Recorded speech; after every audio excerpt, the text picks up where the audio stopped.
함께 보시죠. 8살 영진이 다른 아이들보다 산만하고 학습 능력이 떨어져 찾게 된 병원에서 아주 충격적인 소식을 들었습니다. 의사 선생님이 이것 때문에 아이한테 ADHD가 왔다고 하셔서 정말 깜짝 놀랐거든요. 이것이 정말 아이한테 이렇게 위험한 물건인지 몰랐어요. 많은 전문가들이 이 장난감과 ADHD, 즉 주의력 결핍 장애가 깊은 상관관계가 있다고 입을 모아 말하는데요. 검진 결과 왼쪽 대뇌 기능만 항진되어 있는 상태였습니다. 이와 같은 현상은 뇌의 불균형, 즉 좌우뇌의 밸런스가 깨져 있는 상태입니다. 그런데 알고 보니 이 아이는 이 장난감에 중독되어 있는 상태였습니다. 장난감이 뇌 불균형을 일으킬 수 있다는 위험한 진실. 이 장난감을 반복적으로 접한 아이들은 사회 적응력 저하는 물론 학습 능력 및 집중력 저하, 심각한 경우 스스로 감정 조절을 할 수 없어 정상적인 생활을 할 수 없는 지경에 이르기도 합니다. 그렇다면 아이들의 뇌가 한창 성장할 시기에 뇌 불균형을 초래하는 이 위험한 장난감은 무엇일까요? 3위를 맞춰주십시오. 아마도 게임기일 가능성이 좀 있을 것 같은데. 퍼즐 쪽 아닐까요? 퍼즐. 아니면은 퍼즐은 좋지 않나? 좋죠, 퍼즐은. 휴대폰 같은 거에 어플 다운받아서 그렇죠. 계속 틀어주거든요. 근데 이게 굉장히 아이들 정서 발달에도 안 좋다더라고요. 그래요? 그렇죠. 너무 이제 같은 걸 반복해서 보다 보니까. 네. 그러니까 저는 이제 그런 것들이 1위일 것 같다라는 거죠. 1위. 지금 1위가 4개 나왔거든요, 은지원 씨? 아니요, 제가 볼 때는 1위 쪽으로 가면 약간 신체적인 위험이 있는 걸 것 같고요. 약간 정신적으로 간 건 이건 것 같습니다. 궁금해요. 네. 정답은 자, 뭐예요? 그럼 정답 확인해 보겠습니다. 정답은 뭐야? 김종국 씨와 박은영 씨가 언지를 해주셨습니다. 어. 아이들도 어른들도 잘 가지고 노는 장난감입니다. 바로 이 스마트폰입니다. 그렇네요. 제 조카가 지금 11개월인데요. 네. 이것만 틀어주면 울다가지고 멈추고요. 요즘. 떼쓰다가도 이것만 그래요, 틀어주면 그래요. 요즘 광고에도 그러잖아요, 광고에. 광고에 막 애가 막 기차에서 막 울어요. 사람들이 막 쳐다보고 그러니까 갑자기 울음이 뚝 그쳐요. 알고 보니까 이 스마트폰으로 딱 뭐 보여주니까. 이 스마트폰이 엄마들에게는 얼마나 편한 도구인지 몰라요. 근데요, 아까 봤죠? ADHD. 잘못된 불균형 때문에 그럴 수 있겠네요. 사회 적응력도 떨어지고 폭력성도 엄마 나가! 하고 아이들의 뇌 불균형을 초래하는 위험한 장난감 3위는 바로 스마트폰입니다. 손안의 TV, 움직이는 컴퓨터로 불리는 스마트폰. 현재 우리나라 10가구 중 4가구가 스마트폰이나 태블릿 PC를 보유하고 있을 어머님들 만큼 집중해서 우리나라는 보셔야 됩니다. 스마트 기기 예. 사용률이 매우 높습니다. 아이들에게도 스마트폰은 인기 만점인데요. 요즘 유아들에게 가장 대세인 장난감 역시 스마트폰입니다. 실제 육아정책연구소 조사에 따르면 5살 미만 유아 중 스마트폰을 매일 사용하는 아이가 무려 15%. 일회 평균 사용시간이 30분을 초과하는 경우도 12%에 달했습니다. 그런데 문제는 스마트폰이 아이들 성장 발달을 저해할 수 있다는 사실입니다. 그렇다면 부모들은 왜 아이들에게 스마트폰을 보여주는 걸까요? 이렇듯 아이들이 스마트폰을 접하게 되는 최초 동기는 바로 부모 때문인데요. 무심코 보여준 이 스마트폰이 아이들에겐 어떤 영향을 주는 걸까요? 그렇다면 스마트폰에 어떤 문제가 있길래 이런 뇌 불균형이 일어나는 것일까요? 주변 환경보다 지나치게 밝고 작은 화면에 눈을 고정시키면 시각 인지 기능이 떨어지는 것은 물론 손가락 터치를 통한 반복 자극도 문제가 됩니다. 이렇게 일방적이고 반복적인 자극은 어린 나이에 좌뇌만 발달시키고 상황 전체를 보는 우뇌의 발달을 떨어뜨리게 되는 것입니다.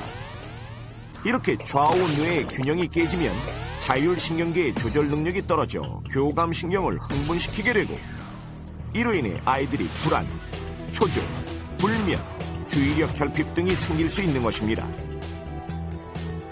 그렇다면 스마트폰의 과도한 사용이 아이의 뇌 발달에 어떤 영향을 미치는 걸까요? 스마트폰을 하루 평균 8시간 이상 사용한다는 아이들의 참가 지원을 받아 그들의 현재 상태를 직접 검사해봤습니다. 검사에 앞서 아이들을 모두 한 장소에 대기시켰는데요. 역시 스마트폰부터 꺼내서 보기 시작합니다. 다들 스마트폰으로 노는 것에 익숙한 모습입니다.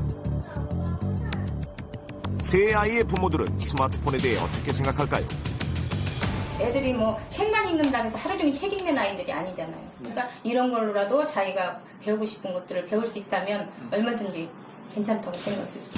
교육용 어플리케이션. 과연 아이들에게 괜찮은 걸까요? 네, 시력적인 면도 저는 시력도 진짜. 이제 맞아. 예, 시력이 걱정이 많이 되고 눈이 나빠지지 않을까에 대한 거. 부모의 걱정처럼 스마트폰이 아이들 시력에도 영향을 줄까요? 그래서 직접 실험해봤습니다.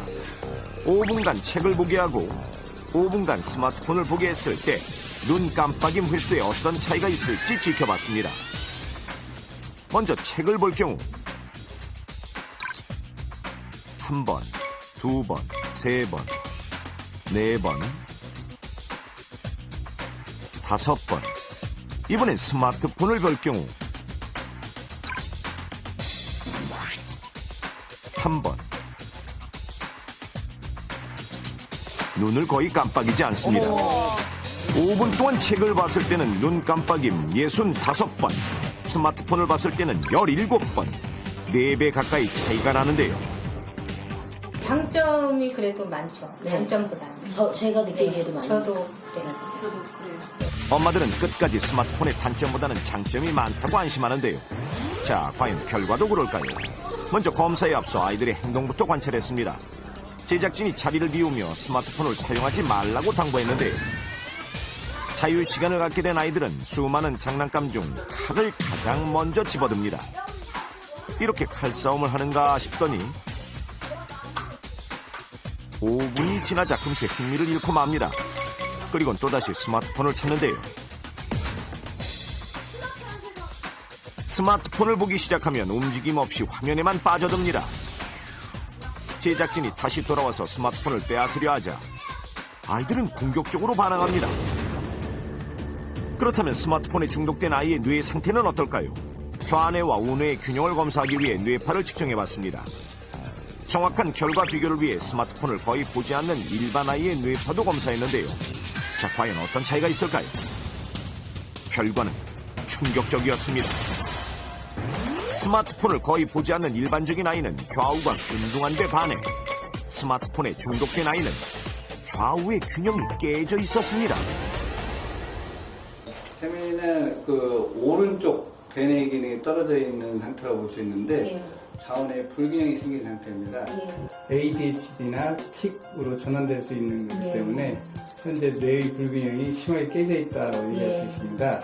어떻게 스마트폰에 대해서 어떻게 좀 생각이 달라지셨나요? 많이 달라졌죠. 그냥 그 정도 갖고 이렇게 나올까 이렇게 의심했었는데요. 막상 딱 결과가 나오니까 정말 심각하구나라는 걸 너무 깨달아서 빨리 고쳐줘야 되겠다는 생각을 많이 했죠.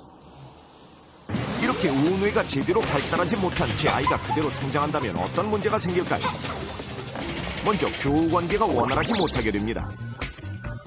또한 분위기 파악을 하지 못하는 것은 물론 고학년으로 올라갈수록 논술과 같이 이해를 요하는 학습을 따라가지 못해 또래보다 학습 부진을 겪게 됩니다.